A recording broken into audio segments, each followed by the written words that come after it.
It's always a busy week, I think, mate. It's always a busy week. I was just saying, I feel quite tired. I've been away a couple of days to see a friend. It's really important, isn't it? It's something I'm not very good at, is carving out time to go and see people that I care about. And so we went over to Belfast for 48 hours, which you'd think was great because you're going to get a nice chance to refresh and recharge. But ultimately what you end up doing is having poor sleep because you're in a hotel, you're travelling, you're eating crap. So I feel a bit tired, to be honest, mate. And I'm looking ahead at, we've just been talking about this actually, a couple of really challenging weeks, was personally away a lot speaking. So yeah, life's busy for me, mate. This place is always busy. It feels like we're working really hard as a team. And for the first time in 3 years, like you mentioned it last year, last week, the week before, we're not getting the successes that we've been getting. And it's not because we're working any less, we're working harder, I'd suggest. We're putting more money in, we're investing more, we're doing more. It's just the market at the minute, the climate for service business. And this is the same for a lot of hospitality. I've got friends who own huge companies in hospitality and they're finding the same. And also I was chatting to Professor Lewis last week about it, and Harrogate have seen exactly the same. So from kind of January to now, it's been a really difficult few months. It's been a real graft for the team, I know. Lots of late hours and long nights and stuff, but I think it's always times like this. It almost feels a bit like when we opened, and I would spend so much time just dedicated on how to grow a business, and I get all these great ideas. You think, oh, we could do that better. We could do this. We could do that better. And it's like, and it's just like when you're on the mats and you get some adversity and it starts to make you think more. If it's always an easy day, it doesn't help you grow. Yeah. So in ways, I think it's been a good catalyst for me personally to revamp all the things that I was doing and grow more as on the side of things, like the digital side of things that I do. I've learned so much over the last few months, and that's an exciting thing. Do you remember back when we first opened? It was, we said this last week, like 2 people on the mat, working 90 hours a week, doing every job, just me and you. Do you look back on that and think, what a dreadful time? Or do you look back at it with quite? No, I think I look back on it and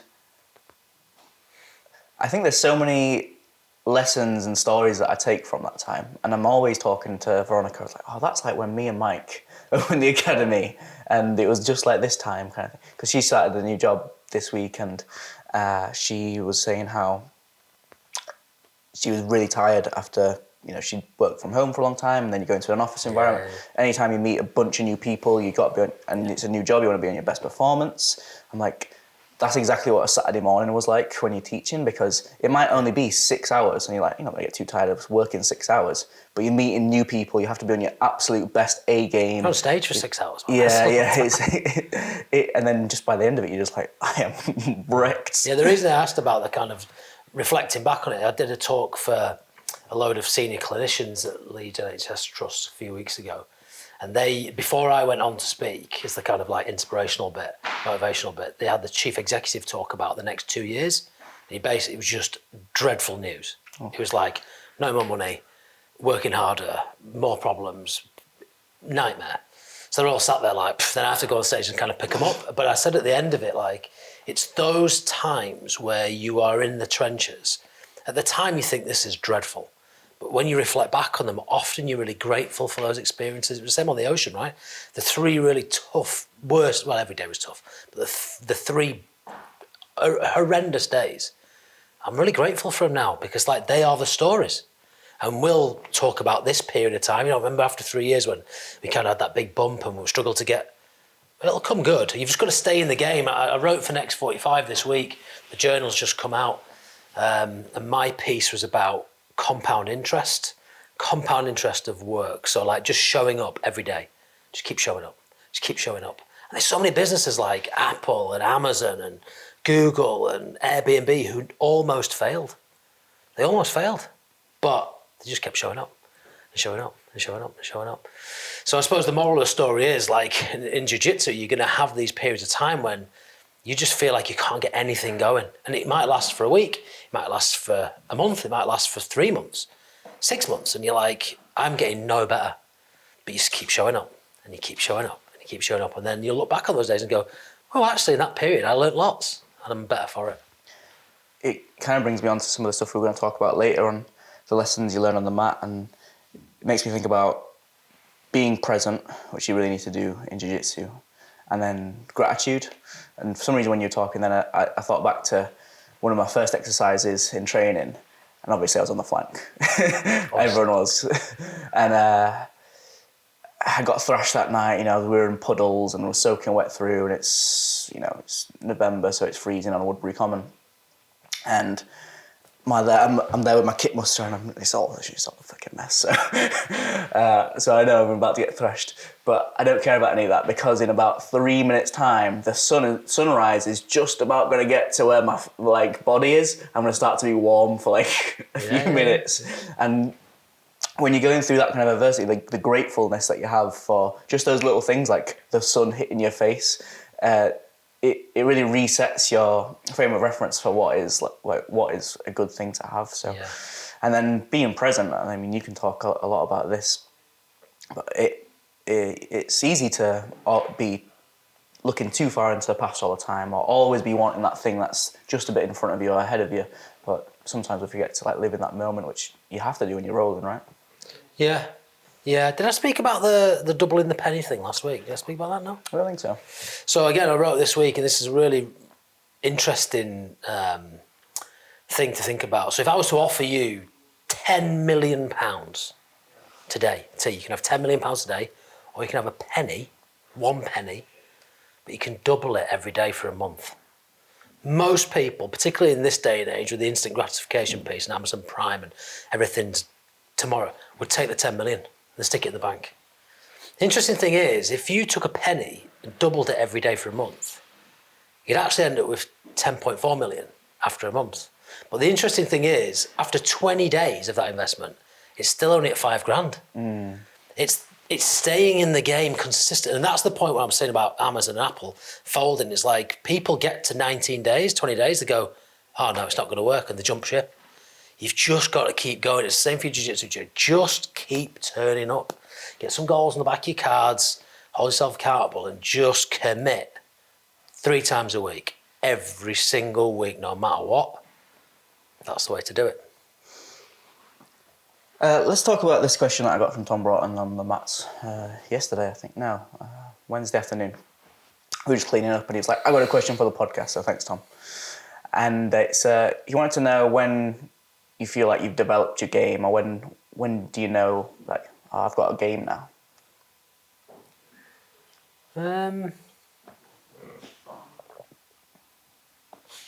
I do feel blue belt is the time when you have enough knowledge to know what you enjoy doing, what works for you, what doesn't work for you.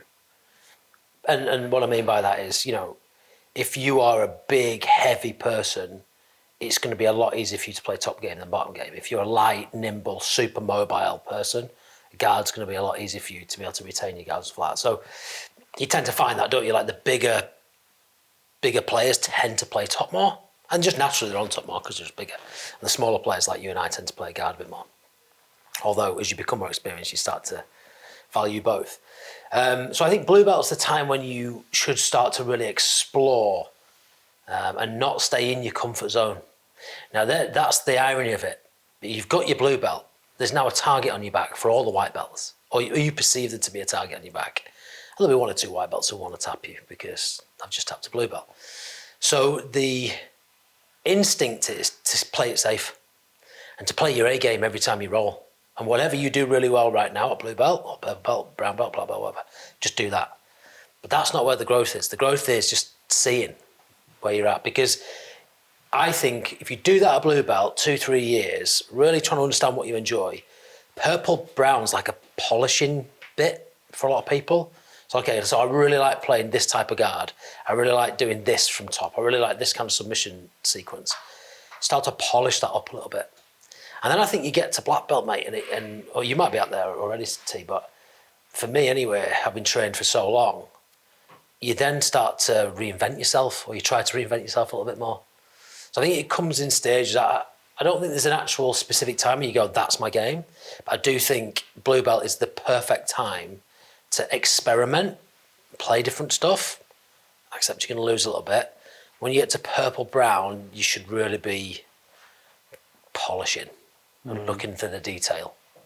That's interesting. I think it's something I've oftentimes struggled with to know. I think me, you, and Professor Khalil might have talked about it on a podcast one time, is that I don't really feel like I have a game.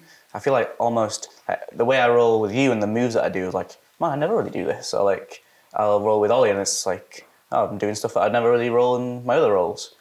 I feel there's definitely years where I'll commit to focusing on a particular pin or sequence of moves, and then you kind of get a bit bored of it, or you're like, that's working well now, let's look at something else.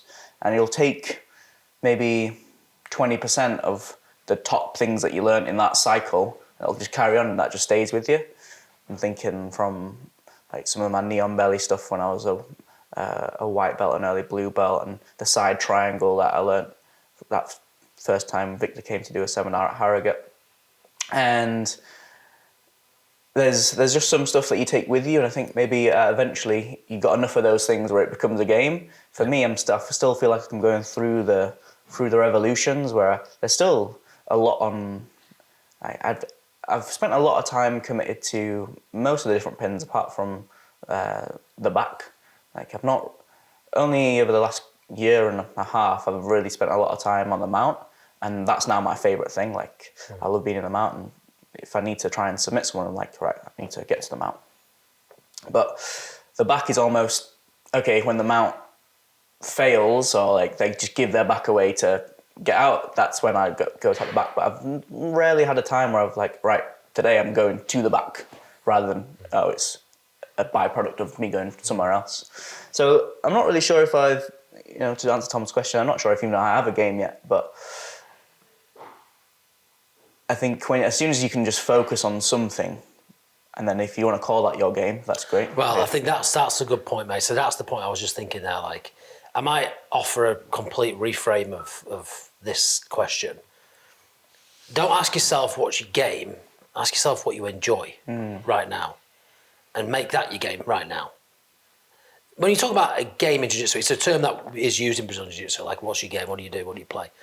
It's mainly for competitors, right? Because they are playing their A game. So, like, what game are you playing in competition? So, Bernardo Faria, like, he plays the over-under pass into the deep half into over-under. That's his competition level game. And everyone knows he's going to do it, and he's the best in the world at it, and he does it. Roger's the guard and the mount. That's what he does. And you'll find most high-level competitors have a game. Most people just enjoying jiu-jitsu. You'll have things that you are better at than others, and you'll probably enjoy them more. That's why you're better at them, because you've done more of it. But I would just reframe the question, say, like, what do you enjoy doing? So, like, for me, look at passing. I prefer to pressure pass than to mobility pass. I prefer to be on the inside and tight than I do being on the outside. It's not that I don't do mobility passing, I do that. But I like to, and it's kind of part of my personality that I like to impose myself on other people. I like to win, I like to lead, I like to be on top, I like to whatever. So like that, I know I enjoy that more. So I'm better at that. Yeah, I remember I was telling someone at some point, I was talking to a group at some point, and I was saying how your game will be influenced by a few different factors. I was saying like and your personality, and someone chuckled like I was making a joke about it. Like I think it's someone new to jiu-jitsu, but I was like, no, I'm being serious. Like your personality will impact how your move selection. It's not just some calculated spreadsheet approach where it's like this is the best move at this time. It's an expression of who you are as a person, and there's not necessarily always this would have been the best answer. It's right now the keys I have, it's this one and everyone's going to have different keys, but yeah, it's well, you're a martial artist. An artist expresses themselves. An artist creates an image from nothing by using themselves and a medium. And your medium is Brazilian Jiu-Jitsu. If you're in here as a martial artist, you are expressing yourself through jiu-jitsu on the mat. So that's the way to look at it. And like, you'll express yourself in ways which probably you tend to enjoy more. So I would just ask yourself those questions, like, what do I enjoy doing? Broad concept stuff, not like, oh, I really enjoy the scissor sweep from close guard, like, because I'm good at it. Like, what do you enjoy playing the guard more than you enjoy playing on top? Do you enjoy pressure passing more than mobility passing? Do you enjoy a close-up guard, like half guard or connected guard, that are kind of long-range collar sleeve spider guard type of thing? Like, do you enjoy being in the legs? Do you like footlocks? If you ask Rob Salvas, I'm sure he'd say he fucking loves footlocks. But I don't, and that's fine. It's an expression. It goes quite deep, because like you were saying, you like to impose your will on someone. I like to do a similar thing, like when I'm mounted, I really like to try and fatigue someone as much as possible. Before I'm going for that submission, and that, it could be the opposite. I could be like, I want to surprise someone with my submissions. I want them to be fully deception based. I want them to never see it coming, and then boom, they're in it. So that could be not necessarily that one is right or one is wrong. It's just who you are and what you like to do. Imposing the will thing, for me, it comes back to efficiency, and I've spoken a lot about this, particularly in the GB3 classes. It's taking what you're given by your opponent rather than imposing what you want. And again, that's a great analogy for life when it gets difficult. Like, sometimes you don't get to choose what you want. Like, I'm going through this fucking nightmare with the MOD and this book that I'm trying to write. Like, they are in complete control of it, and there's nothing I can do about it. So sometimes you've got to take, there's an opportunity potentially coming up, like on a left field, and I might just have to take it. But if you keep saying, no, I want it, sometimes you just bang your head against a brick wall. Same in jiu-jitsu. So that's why I like that kind of like high pressure game, because what you tend to force is mistakes or openings, and then I'll take that. So I never go into a role saying, I'm going to submit this person with a kimura or a triangle. Most people in the academy, if I said to myself, I'm going to triangle them today, or I'm going to a kimura, I could probably do it. I'd never go into it like that. I'd just go in saying, let's see what happens. Yeah, I had that, and going to some of these life lessons and principles I want to talk about, I had that in a private class with Elodie Gratian yesterday, because she's got this great guard pull into the tripod sweep, but because she's rolling with Kobe all the time, Kobe knows he's coming, he defends appropriately. But Elodie's reaction is, she pulls, tripod sweep, doesn't work because he turns his hip, so she goes, I'm going to do it harder. It's still not going to work because he's turned his hip like that. He's just not off balance. You're pushing him into his base of support. So I was explaining to her, don't hold on to things for longer than you need to. You need to. It's not a case of this isn't working, so I need to do it harder. It's this isn't working. Why? Yeah, he's turned his hip in. So what's available now? Yeah. So what's the next thing? Yeah. And I was like, I could have just, however I phrased it better than that. I was like, I said that in terms of her jiu-jitsu, but I hope she takes it away as a lesson about life. Because all the times we hold on to things, whether it's a job it's okay, but you don't love it, or a relationship that I'm going to give him one more chance, and you should have let that guy go. Yeah. So yeah, I hope she took that away. But the only way you could, so I mean, like turning that hip in on to kill that if the foot's on the hip, if you're holding the same side ankle, it's like, and you've got the foot behind for the tripod, it's like you're 2 minor adjustments away from De La Riva. Just take the foot off the hip, wrap the leg, you've still got the thing, and then bring your foot out onto the thigh. You could do a sit-up sweep from there, come up, like that's the kind of, but you can only do that if, one, you've kind of got that open mindset, growth mindset, and 2, you're rolling again at an intensity which allows you to think. And this is we say this all the time, and I know we sound like a broken record, but like the best thing you can do for your own development is to leave your ego at the door and fucking enjoy it.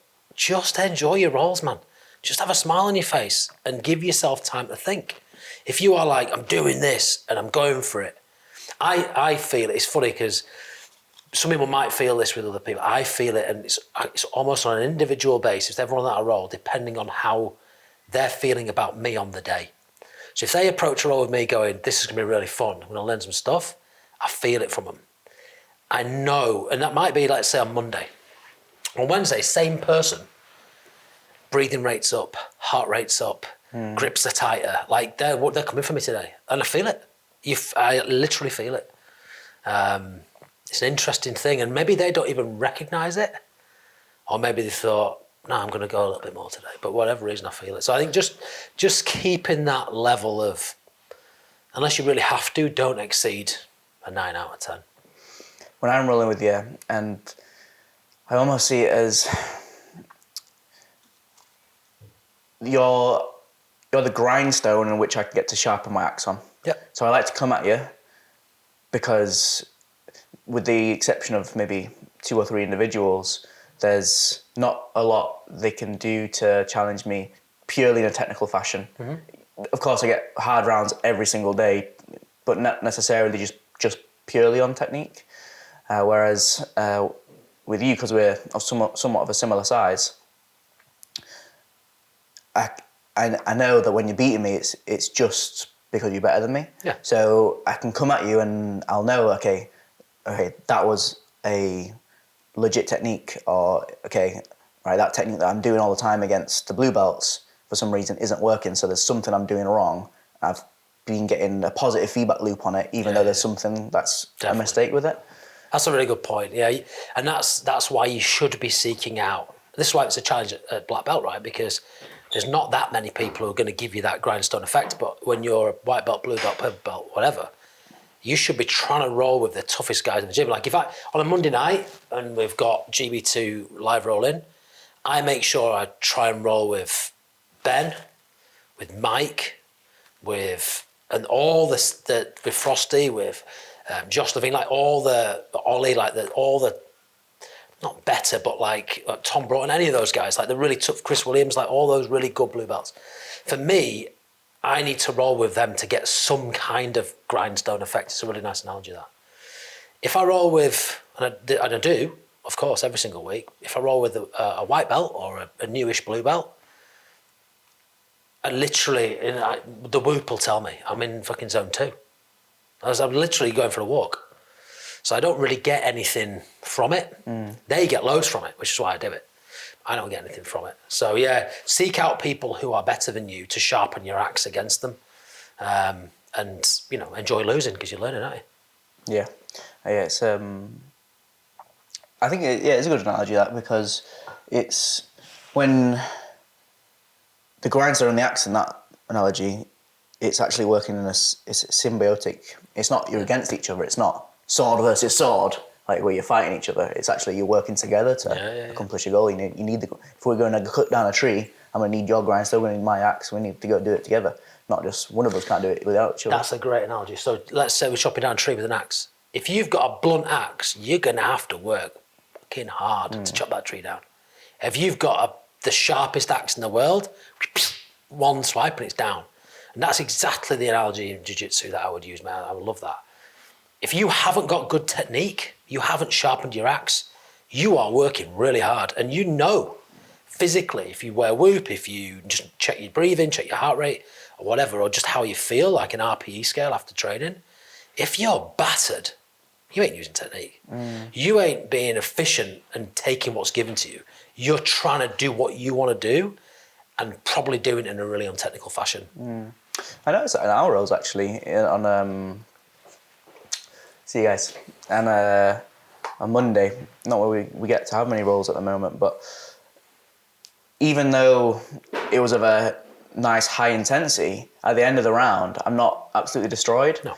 Because it wasn't of a battle of physicality, it was a battle of like mental, like, okay, he's doing that, what's the next, like, where do I need to position my body, rather than scramble, go.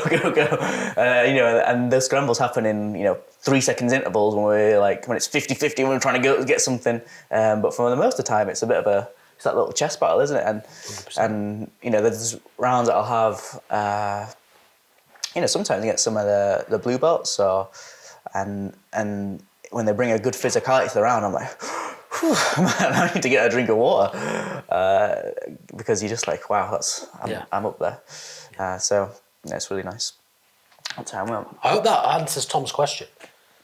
Yeah. Because we talked a lot about that, but I think just to sum that up before we move on, mate. So if you're competing, you definitely need an A game that you take to competition. That's not the time to figure it out and see what you like.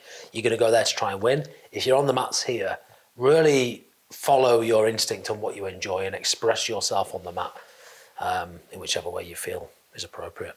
I'm having a look through my list of some life lessons that me and Joe Russell are going to talk about. Instead of just picking one, maybe I'll just read some to you. And we've actually, I think you'd be quite surprised to know that we've talked about a lot of them already. Know when to let go. Don't cling to mistakes just because you spent a long time making them. Failure being a great teacher. Practicing gratitude, counting your blessings. Kindness matters, big or small. Taking risks, I put that in capitals for some reason. Forgive and let go, self-reflection, relationships matter the most, staying humble, perseverance through challenges, living with a purpose, taking care of yourself, and enjoying the journey of some of the videos we're going to make today. Any of those all the stuff I talk about on stage, all that stuff. Yeah, all the stuff I talk about is that really. It's trying to find that why, that purpose to live by, and then doing it in the right way. I wrote my journal this morning, and I don't do it every day now, but I do it most days of the week. And there's always what did I do well yesterday? What could I have done better? Failing, wanting to get better. What am I really grateful for? It's normally an individual, it's normally a person. So I've just come back from seeing a good friend of mine who, and it's funny because when you get to my age, and most of you aren't my age, but you'll realise that actually you don't have a lot of friends, like really good friends. You have a lot of contacts, a lot of connections, a lot of people that you are associated with. And that grows, I think, with age because you meet a lot more people. But like really good friends, like people who've been around for a long time, there's not many of them. And to be honest, you don't want many of them. And you float in and out of people's circles, don't you, in life? So like today I wrote that I'm really grateful for Alex and his friendship because we've been mates for 20 years. It's quite interesting that the Polish have a real different use of the word friend. And I thought it was just a Veronica thing, but I was speaking to Asha Steamer, Victor's wife, and apparently it's, they don't just call someone friend. Like that is like a term of real endearment if you get called like a friend. Oh, really? So they've got like 5 different names for your relationship on friends basis. So if I say someone who's training in the academy a couple months, oh yeah, he's my friend. Like I know him, he's cool. But for them that would be like they'd have maybe. They'd be on level 1 or 2 of their late stages of friendship and how they name it. So it's quite interesting that they've taken something that we just globally say, oh, that person's a mate or he's a friend, and they've broken it down into, no, there's like all these different levels of it. I think you do know though, don't you? You do know as when you think about somebody a bit more carefully and you think, like, and the litmus test for me, like to be classed as a friend, or level 5 in the Polish fucking friend scale or whatever for me, would be like, if I lost everything, and I wasn't who I am now, so I lost my businesses, my marriage failed, kids won't speak to me, like I lost every penny, I'm living in a bedsit in wherever, who could I call and who would come around and help me out? They're your friends when you've lost everything. Not because a lot of people want to be your friends for who you are and what you offer them, right? And it's natural, it's a transactional thing. I was chatting to Tom Hardy, the actor, about this actually over lunch once, and he was saying like it's really difficult for him to know who his real friends are because most people want to be friends with him because he's Tom Hardy, not because he's Tommy. And that's awful, right? And that's what people say about fame. It's careful what you wish for. You think it's great, everyone loves me. Like, no. Everyone loves you because they think they can get something from you. So yeah, I think like ask yourself that question, like in your life, if you lost everything, and I mean everything, and you had just your phone book, who would you call and who would show up? I think in my mind, there's probably, I don't think there will be any more than 5. And those are the people that you should cherish, really. I guess it goes into that one on the list here about relationships mattering the most. And that's something we've talked about on the podcast before, because we're all, like you say, we're all broken records in here.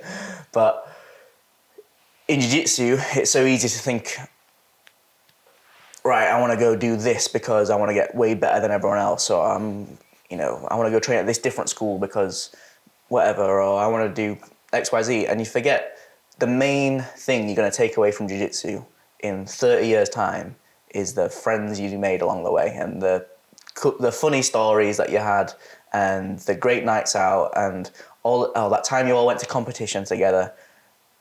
Whether you're an absolute badass martial artist or you're an absolute badass fighter, like none of that will even matter. Like, it's just the people and how you affected them. Yeah, and you've got to be around people for long enough to find out whether they're the right people for you, right? And you only do that by training with them regularly. If you're jumping, I've said this before, if you're jumping around schools to try and get promoted or to try and, get better or whatever it is, you're kind of missing the whole point. I feel really sad for those people, and I always reach out personally when I know someone, because you know when someone's left because they want their blue belt and you didn't give it them at the Christmas gathering or whatever. And it's a really sad thing, because it's like, man, you're missing out on what actually we're trying to do here. That belt will come, and actually it'll be meaningless when you get your purple belt. You won't give a shit about your blue belt. It'll just be in the bottom drawer somewhere. It's the people that you stick around with and you train with all the time. And that's the wonderful thing about this community, right? Like, everyone became friends, level 1 Polish scale friends, at the same time. So, like, everyone's been mates for 3 years. Yeah. But imagine what it's going to be like when you've been mates for 10 years, 15 years, 20 years, and you're still training. We're still talking about the same stuff on the podcast, and you're still rolling. And that it's going to be pretty special stuff, man. Pretty special. And I bet actually there's people in... So Lewis is one of the people that Professor Lewis, that I could call on if I really needed anything. And he knows I was his best man at his wedding. He knows he can do that with me. We met in jiu-jitsu. There'll be someone in your circle or in our community, probably already maybe, that you're like, this is a really good friend, like a really close friend, and that's magic, isn't it? The relationships you make on the mat just seem to have a different level to them than if you just meet someone at a party or however you meet people these days. I don't know, I only meet people in jiu-jitsu, so... Well, apparently no one meets anyone like in the real world anymore. I was chatting to Alex about this. So he's now with a girl, which is great. He's been together for a year, but wasn't on the online dating scene for a long time. I never did it because I'm old, right? I'm a dinosaur, I missed it. But he was saying, like, when he would go up to girls, like in a bar or at the gym and say, oh, hi, there's my number, would you like to... They thought it was weird. They would message him like, are you some kind of like weird stalker, like axe killer or whatever? Because people aren't used to people connecting in real life anymore. Jiu-jitsu is a fast track, isn't it? So because you see, usually when you meet someone, you're giving the best of yourself and they're giving the best of you to you. And that's what it's like in relationships, isn't it? It's like a honeymoon period. You're getting the best of each other all the time. It's like, what happens when you're tired and you ain't got your makeup on and you've had a really bad day at work? Like, are they still there for you then? And you find that in jiu-jitsu, that's why it's a fast track, is because you see into the real person much quicker. How do they lose? How fair are they? How much they invested in your development versus their own? It tells you a lot about them, and you can very quickly filter out who you like to hang around with and who you don't. Yeah, you learn on so much in a role. Than you could spend going to lunch with someone 5 times. You have like one role with them. You're like, that person pretty well. Yeah. Something I was thinking about just then was the feel of the community. I think it's from one of the 3 Alex Hormozy books I read in the last month. Have you heard him on Modern Wisdom with Chris Williamson? I was just listening to it this morning, actually. Yeah, good one. And he's saying how he was talking more on a practical side of things about attrition, and how it seems in most gyms you'll have your OGs and they're just in and they've just always been in. They were there at the start, and it's the same 70 people, and then everyone else is kind of the churn. And how it's because at the start they got like the best of you. You were always around. You learn them all. You know everyone's name. You know about them personally. And then as things start to grow, it becomes unmanageable for just one person to have that level of relationship with so many people. Because like you say, if you've got like 5 people that you are, as close can be with, and then you have maybe 20 people who are like on the periphery of that, and then by the time you get into 70 people, that's pretty difficult. And by the time you've got 200 adults, it's almost impossible, right? So they don't have that level of connection. And I think one of the really important things that we do well is the buddy system, where if you're a new person, we're going to pair you up with one of those OG members, so you feel ingratiated. Yeah, you can ingratiate yourself. To that group, so you don't feel like you're an outsider. But it's such a, I didn't think about it like this before, but after reading it, I did. It's such a big responsibility where those now blue belt, purple belt people who are the OG buddies, like they are us of, 2 years ago, doing that for the next generation of people. Because like I found out on Monday meeting, you guys were like, oh, you know this person? I'm like, I've never heard that name before. And it's because they always train in the morning classes, and I'm not at the morning classes, and now we have 6 morning classes a week, so there's a lot of people that I just won't know. What you hope, though, don't you, I think, is as those OGs, if that's what we call them, the people who've been here the longest, become buddies, the fact that you were their mentor in an unofficial capacity means that they're probably going to mentor in your image. So you hope the culture drips down, right, and passes down and filters through, and it should do if the culture's strong. I speak a lot about culture, and I might have mentioned this before. I'm sorry if I have. I tend to repeat myself, but COVID and the R number, the rate of infection. Well, in culture, the R number is 1.59. So for every positive cultural behaviour that you put into the group, whether that's being unselfish or being kind or being grateful, whatever, it affects 1.5 people within that community in a positive fashion. And it's the same for negative. So you come in and you're selfish or you're angry or you're unfair or unjust, that affects 1.5 people. It doesn't take long for that to turn into a really downward spiral, contagious kind of thing. I always say culture is contagious for that reason. So hopefully those people are being good buddies and being that connective tissue between the new member and us in the same way that we were with them. And if they're doing that, I think they're getting pretty much the same. Yeah, I think so. Maybe even better. Maybe they get on with them better. You can't get on with everyone, can you? Yeah. Right, should we call it time? Is that good? Yeah, how long have we been at it? 40 minutes coming up. I'll be editing this podcast on the plane to Poznan in a few hours. You're going away, aren't you? Yeah. You've got another podcast with Joe Russell in a second. We're going to do some filming. We're going to do some filming for some kids' content, and then is he our kind of like model now for? Well, apparently he's got himself a haircut and a fake tan just for the filming today. Just that's a standard day for Joe Russell. Yeah. Oh, good. Well, thanks for doing that, Joe. And look, thanks for everyone for listening. We hope you're enjoying it. I hope you're enjoying seeing it, the podcast on the screen behind reception with OptiSign. Make sure you do check that out because all of our communication is going through there, as well as the new rolling report, which you'll have received on email this week, which we're really happy to bring back. Any suggestions for any of that stuff, fire them in, and we'll see what we can do. Nice. Till next time.